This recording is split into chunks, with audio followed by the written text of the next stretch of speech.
he got up out of his seat and he just like stormed out of the room. And I froze because at that moment, I knew that this person actually could make or break the rest of my life. Welcome to the show, everybody. There's some big stuff we got to talk about. Jordan Peterson had one of the most scathing interviews with an ex-Liberal who used to be the parliamentary secretary to Justin Trudeau. She served between 2015 and 2019. The MP in discussion is Selina Caesar-Chavannes. And she had some really interesting stories about, her experiences working with Justin Trudeau. And the first thing that really kind of came out is we'll talk about here at the first point, where she was talking about how she was nervous about how Justin Trudeau was going to be treating her, how Justin Trudeau viewed her. Remember quickly, she started in 2015 when things were really exciting for the Liberal Party, really exciting across the country, that we voted in someone a little younger, someone had some youthful energy. And remember, Justin Trudeau got up in November and stood up in front of reporters, and they asked him, why did you make your cabinet 50% men, 50% women? And his response was, because it's 2015. Selina actually took issue with him saying that, actually took issue with what his motives were with bringing her on in that position as a parliamentary secretary to him. And what is the role of a parliament secretary? Well, if you were a junior minister, they kind of use this role as someone that, if they really want to help you grow, really help you mature as a minister, they'll actually pair you up with a senior minister, and you'll take care of all the paperwork and things that are going on. And so she, right from the get-go, was working directly with Prime Minister Trudeau. And this is what she had to say after that statement. I went into that meeting saying to him that, look, I understand what my role here. I understand I'm the only one that looks like me. But what I said, and I quote, is, if I'm here to fill any gender or racial gap within your cabinet, I don't want this role. Putting that forward right at the beginning, I wanted to put him on notice that I am smart. I'm more than capable. So use me for a particular role that you might have within this position as parliamentary secretary, but don't for a second think that I would be a token throughout your entire administration. That was the notice that I was putting him under with saying those words. After I said that, he said, you know what, Selina, do you trust my judgment? So I said, no, I don't. Do you trust my judgment? He says. That is his response. And there's some other creators who've covered this story and covered this interview and brought up essentially a chart of like narcissistic tendencies. And I think those are very valid. I think those are very important to kind of look at. That's the first thing that comes across a lot of people's minds is this clear narcissism. This person doesn't know who you are. They're just letting you know what their standards are, what they're here for, and how they want to have impact. And your first comment is, do you trust me? Do you trust me? What does that have to do with anything? You stood up in front of a bunch of reporters and said, it's 2015. That was your response to having a 50% cabinet of men and women. That was your response. It wasn't because a bunch of these women are very capable. A bunch of these women can actually do the job. It was, no, you had a quota to cover. You had a quota to fulfill. And that put every woman in that cabinet in a tough position right from the get-go. Because people across the country, including myself, are like, are the best people actually doing the jobs right now? Or is this to look a specific way? And I think Selina had a very important point that she made here. Of course, that's something to bring up with your boss, someone you're actually reporting directly to. You want to figure out what's going on. You want to figure out why he brought you in. When you hear a comment like that and you look like, I'm like the only black MP at that point in time. So puts him on notice, as she says. And he turns around and says, do you trust me? And we talk about narcissism. That's what people go to. I also go to what leads to that narcissism, what kind of feeds that narcissism. And that's insecurity. That screams insecurity. You are the leader of Canada. The people you're supposed to lead. It shows you how such a weak leader he is. Do you trust me? So she went on to tell a bunch of stories of what it was like through the next 3 years, essentially, of working with Trudeau in the different scenarios. And she was only invited to 3 events throughout her time, all of which had something to do with being black. Nothing else of importance was she brought into or even talked to about. So she caught on to this trend and wanted to call Trudeau out on it. And in the first part of that phone call, she says, hey, this isn't for me. This is not working out. and I'm going to be stepping away. And the first things that came out of Trudeau's mouth, according to Selena, was, we can't have that. The problem with her coming forward at that time was Jody Wilson-Raybould was also stepping away. And when she said to Trudeau that she's looking to step down herself, the first things out of Trudeau's mouth was, can you pick a different day? I can't have two women of color stepping away from the party on the same day. And this next clip, this is her follow-up to that statement being made. That's not all he said. That was the first thing he said. I said, Justin, perhaps if not today or tomorrow or at some point in the future, you'll understand the level of sacrifice that I've made to be in this role. And I repeated it again, not today or tomorrow, but someday I hope you understand the level of sacrifice. He was not happy with that. He said, oh my God, Selena, I can't believe that you're talking about my privilege. I was like, what? What? Yo, can we talk about that for 1 second? The first things out of your mouth are, I can't believe you're talking about my privilege. Like, that's crazy. She gave up a full business. She was an entrepreneur before going into politics. She had to fully divest of that business before getting into politics. So that's what she was referring to. It's like, I hope you know the sacrifices I've made to be able to be an MP and to work within the Liberal Party. And his first response is, can't believe you're bringing up my privilege. It shows you just how diluted this man is. How out to lunch he is, that the first thing he's going to think about is identity politics. That's the first thing that comes to mind for this man. And rightfully so. She's laughing in his face. Are you for real? Is that what you're going to bring up right now? Let's continue. He started talking about the fact that he has death threats too, and in my mind, I'm going, but you have an RCMP detail. When me and my kids had death threats, I didn't have anybody. But he went on, and how I needed to appreciate him because he came to the riding during the by-election, and how I should be, grateful to him. And I just was like, oh, hell no. And I said a few choice words to him after that. And rightfully so. That blow up that they had on the phone was very well documented and was brought up in the news. That was what it was over. She wanted to step down. He brought up the issue of her not being able to step down at the same time as Jody Wilson-Raybould. And then she's like, okay, well, I hope at some point you realize how much I've given up for this party and given up for this position. And the response is, you're bringing up my privilege? That's what you need to know about our leader. And this is so interesting to get, again, this very intimate details about this man and how he operates with people directly in his circle. And you wonder how he has a death grip and an iron fist around this party. Is because if Selena's brave enough to come out 5 years later of what happened to her in that party, imagine what's going on right now. How much it's only gotten worse in that party. Like, she got out before it got really, really bad. And you can see how bad it was at the time. There's already 5 people before her that left the party before she did. So that meeting happens. And she wanted to talk to Trudeau in person to apologize for what she said in that meeting. She wanted to go to Trudeau in person to discuss the blow up, kind of smooth it over and move on. And this is what happened in that meeting, that interaction. There was there was no words. It was a glare. It was this reddening of the face. It was the exhalation of his voice. And I stood there and I was alone in the room because it was after caucus. I didn't want anybody else to hear the conversation. So I waited in line. There was nobody else in the room. And this exchange happened and I said, you know what, Justin, and I was stopped in my tracks with the glare, the huff.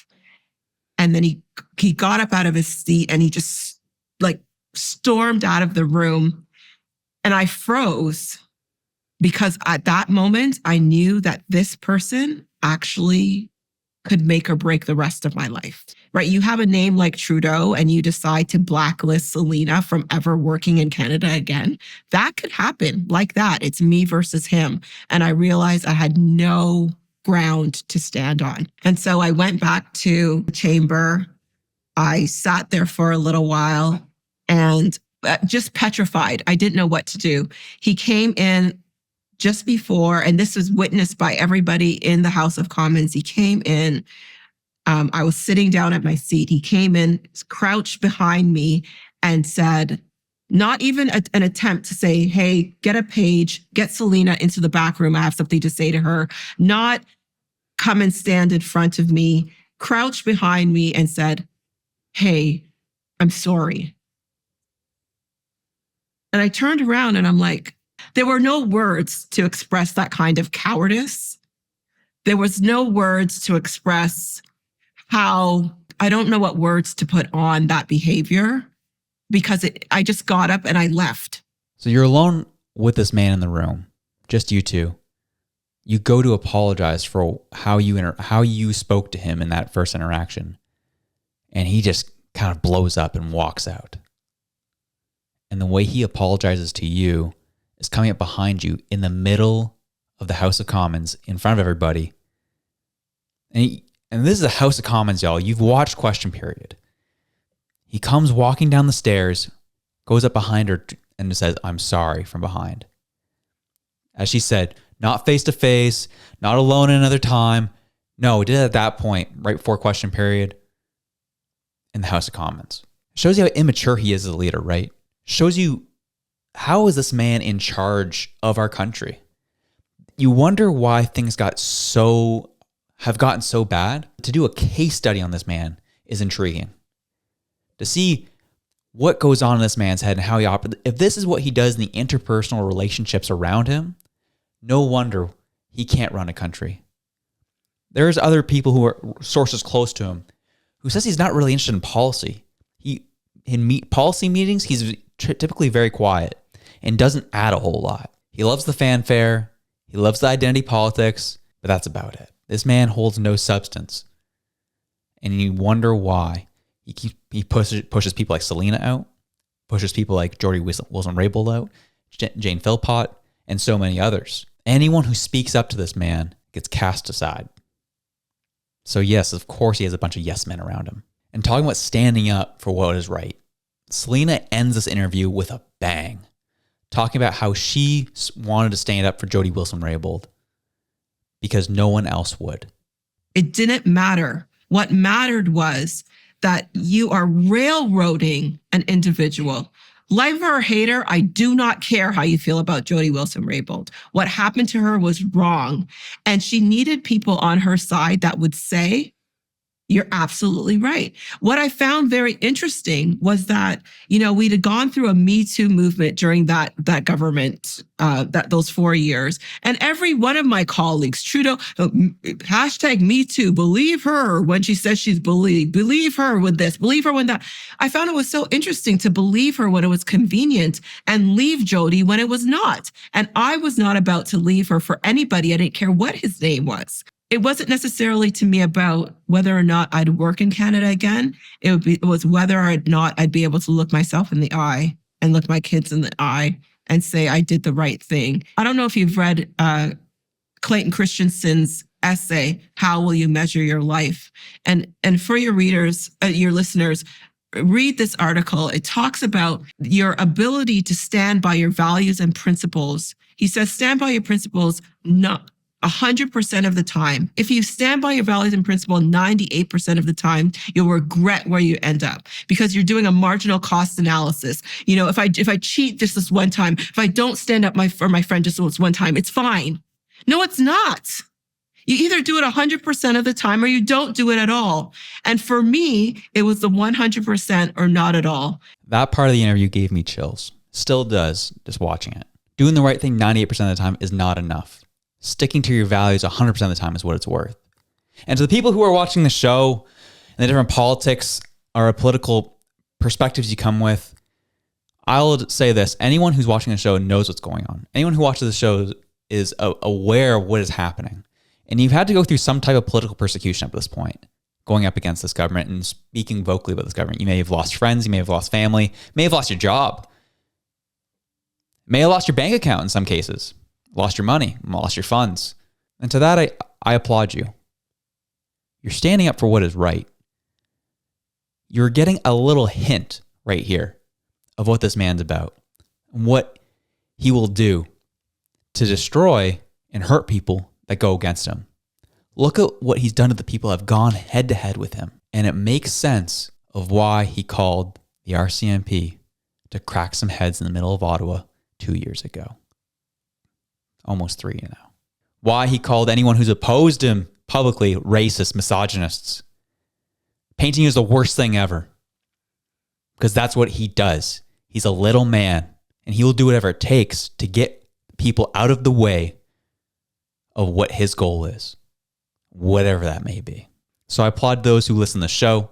I applaud those who have been following and have had to take some pretty hard stances. You guys are awesome. Speaking of Jody Wilson-Raybould, she was talked about. Obviously, we've been hearing all the issues with the secret ballots and what is happening with the Liberal Party right now and how it's in such disarray. It makes sense hearing these stories. And when you go ahead and watch this full interview, it is 90 minutes of real interesting perspectives and stories. But it makes sense and why Trudeau's not stepping down. He literally thinks he's the best thing for Canada. In his world, that's what he thinks. And we talked about narcissism at the start of the show. I think a big part of it too is what helps that narcissism with that insecurity that feeds into it. The insecurity of not being like his father. There's just something about it. You look at his life, right? He's never really done anything of consequence. He's always been trying to fight to like kind of carve out his own niche, always fight to carve out his own path in life. And I'm trying to look at Justin as the person. And I think him in being in politics and how he's acted is a telltale sign of someone who's just trying to get out of his father's shadow. And he's a little boy in a man's body, insecure and scared, and will erupt in anger at anyone who opposes him, erupt in anger at anyone who questions him, and erupt in anger when people call out that they're starving. Erupt in anger when people say they're out of money. Erupt in anger when they say F Trudeau.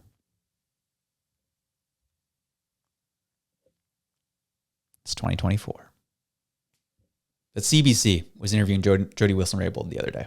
And they're asking her, should Justin stay or go? And this is what she had to say about that. Thoughts are on the leadership challenges he's facing and whether he should stay or go. Yeah. I mean, I kind of look at provincial politics and federal politics, and sometimes I feel like it's the equivalent of scrolling through Twitter. It's become very toxic. I mean, I think that true leaders, real leaders should know when to step aside gracefully. I mean, it's no secret. I think that the Prime Minister should step down, although I think the timing of that to put in place another leader is shrinking. I feel somewhat sorry for some of the members of Parliament who are rightfully expressing their concerns and wanting to be heard. And it sounds like they're not really getting much of a reception to those concerns. And, I'm sure that everyone has the best interests of the party and wants to ensure to put their best foot forward in the election. But it seems like that their concerns are falling on deaf ears. What I find really funny about this is we're going to continue on this because she brings up a really interesting point. She's so political and so thoughtful in how she answers that question, but talks about it in such a penetrating tone of like, yeah, people are rightful to be upset, and I understand, but I don't think he's going anywhere. And then she was further pressed on this idea. And listen what the next thing she has to say about Trudeau's leadership. Feel that, in my experience, that this Prime Minister believes that what is best for the country is if he stays in the position that he is in. Not sure if it's in his nature to be self-reflective in the sense of stepping aside. Don't think it's in his nature to be self-reflective. Oh, God bless Jody Wilson-Raybould, man. I just love her diplomacy, but also super savage in how she addresses it and talks about it. And she is spot on. We clearly know, we've seen this man isn't someone who reflects on themselves, not someone who is very self-aware of who they are and what they're about, what their strengths are and what they are not. And we'll see what happens. He's burning the party to the ground as we see it. Many liberals see it They won't speak about it. Many do see it and are speaking up about it. And I think about these liberals, and they're just biding their time. Some of them are looking for leadership. I personally believe that Sean Fraser right now is operating a shadow leadership campaign that no one's really catching on to. He's starting to pop up all over social media all of a sudden, posting more of his QP highlights and things that he's doing. There's something about it's kind of weird all of a sudden. He's also putting out slogans and graphics. I personally think Sean Fraser is operating a shadow leadership campaign with the Liberal Party. So we'll see once Trudeau catches on to him doing that, we'll see what happens there. But there's a lot of these liberals who are biding their time, trying to figure out, ooh, I want to be a leader. I want to be a part of this party. And they will not speak against Trudeau. They will not step up. As Selena said, they won't do what's right because they're cowards. Darren Fisher, coward. Sean Fraser, coward. The whole cabinet, Mélanie Joly, coward. Chrystia Freeland, definite coward. That's how it's going. That's how it is. Thank you for joining me, and I hope you have yourselves a great Halloween and enjoy your evening. Well, that was something, wasn't it? Thank you so much for watching. If you want to see another video, you can check out right here. Or if you want to subscribe, you can also do so right here. Thank you so much for watching. I love you.